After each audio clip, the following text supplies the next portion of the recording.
नमस्कार दोस्तों।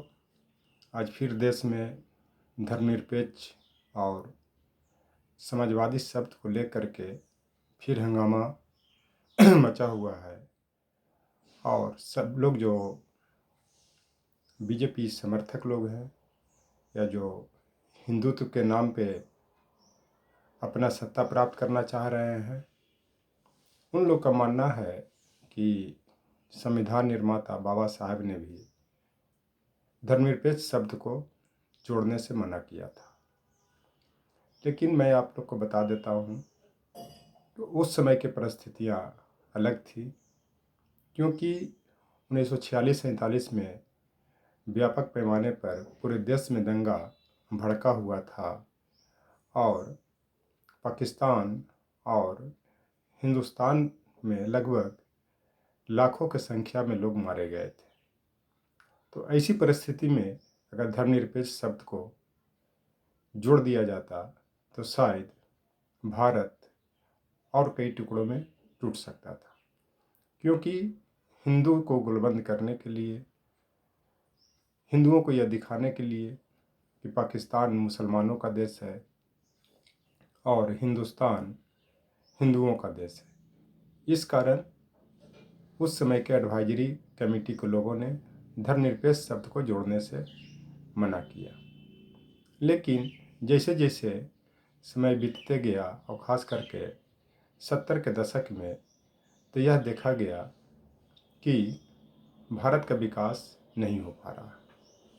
इसके पीछे सबसे बड़ा कारण यह था कि जो भी हिंदू के अलावा इस देश में रह रहे थे वह विकासीय प्रक्रिया में योगदान देने में हिचकिचा रहे थे, क्योंकि उनको लगता था कि अगर मैं तो भारत के विकास में योगदान दूंगा, लेकिन मेरे धर्म के लिए कोई व्यवस्था नहीं किया गया है। और 47 के बाद भी लगभग 70 के दशक तक छिटपुट बड़े पैमाने पर भारत में दंगे हो रहे थे, चाहे वो बिहार हो, चाहे वो बंगाल हो, चाहे वो उत्तर प्रदेश हो। इस कारण से हिंदू छोड़ करके अन्य संप्रदाय के लोग अपने को उपेक्षित महसूस कर रहे थे। इसी समय 42वें संविधान संशोधन 1976 में ये दो शब्द को जोड़ा गया, समाजवादी, धर्मनिरपेक्ष, और एक शब्द लोकतांत्रिक भी जोड़ा गया। धर्मनिरपेक्ष का मतलब होता है कि धर्म के मामले में राज्य तटस्थ है। हालांकि प्रारंभ से ही भारत सहिष्णु राज्य या देश रहा है।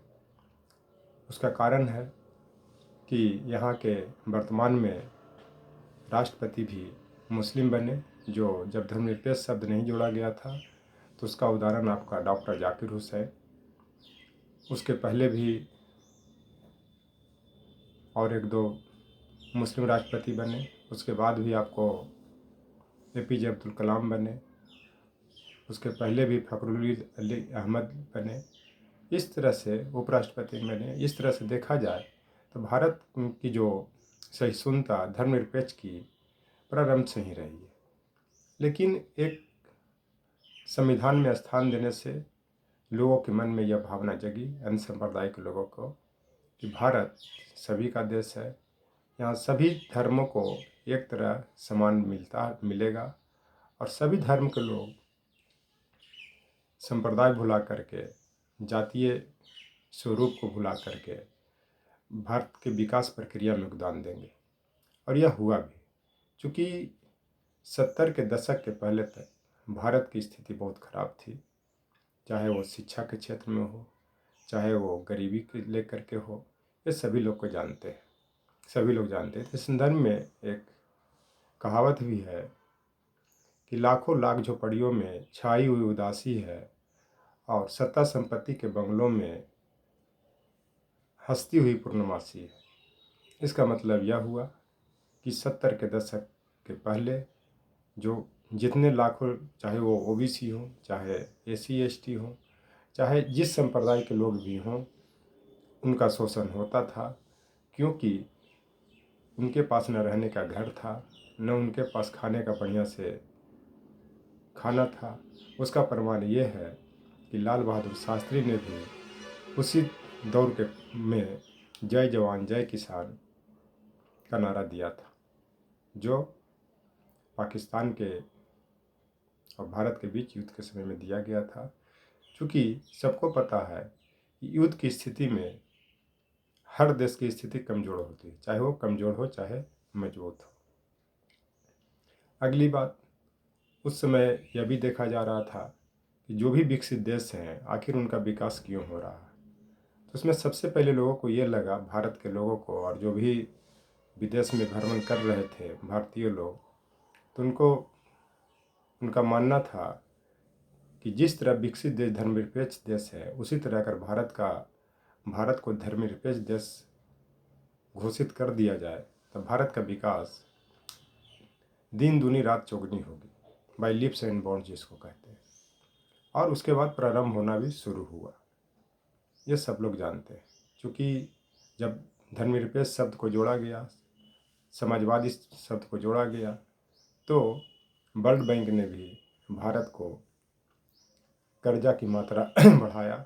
और साथ साथ उसी का देन है कि 90 के दशक में मनमोहन सिंह और पीवी नरसिम्हा राव के जोड़ी ने एलपीजी को लाया, ल्यूटराइजेशन, प्राइवेटाइजेशन, ग्लोबलाइजेशन, जिसके परिणाम स्वरूप एमएनसी भारत में प्रवेश किया और भारत में रोजगार का अवसर मिलने लगा, जिसके कारण भारत की जीडीपी भी बढ़ी।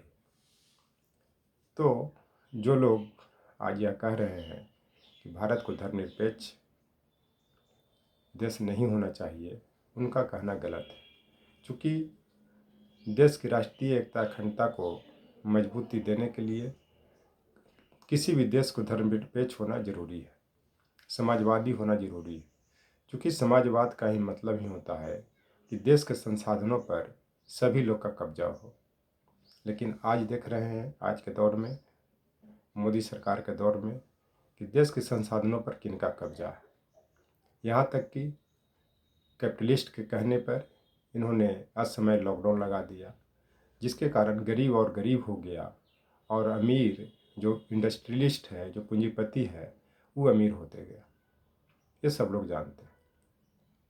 इस तरह से समाजवादी शब्द को इन्होंने तोड़ा है और इनके जो सलाहकार हैं, जो चमचे हैं, वह नहीं चाहते हैं, और ख़ास करके पूंजीपति लोग जो हैं, ख़ास करके अडानी जैसे लोग जो इनके ग्रुप में शामिल हैं, वो नहीं चाहते हैं कि भारत समाजवादी और धर्मनिरपेक्ष देश हो।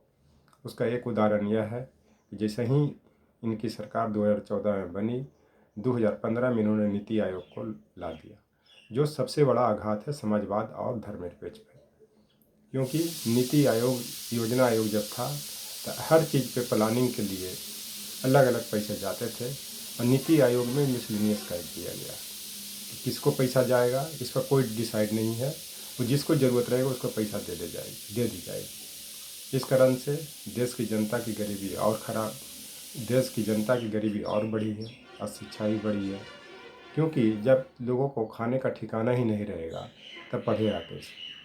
पढ़ाई के लिटरेचर का मतलब ये नहीं हो, साक्षर का मतलब ये नहीं होता है कि उससे उसको रोज़गार मिल जाएगा। साक्षर का मतलब यह होता है कि सिर्फ वो अंक को, अक्षर को पहचान सके, अपना नाम लिख सके या न लिख सके, सिर्फ उनको अंक या अक्षर पहचानने आना चाहिए, चाहे जिस भाषा की भी। यही आपका साक्षरता का परिभाषा है। अब कोई भी, अब देश की जनता या जो भी मेरी बातों को सुन रहे हैं, आप ही लोग डिसाइड करें कि इससे क्या रोज़गार मिल जाएगा, क्या इससे आपका जीवन आगे बढ़ जाएगा, क्या इससे आपका शिक्षा आगे बढ़ जाएगी। यही कारण है कि आज जो आ रहा है, रिपोर्ट आ रहा है विभिन्न एजेंसियों के, कि 6th क्लास के बच्चे भी आज जो है ABCD नहीं लिख पाते हैं, न पढ़ पाते हैं। जबकि 2000 के दशक तक कोई भी सरकारी स्कूल हो,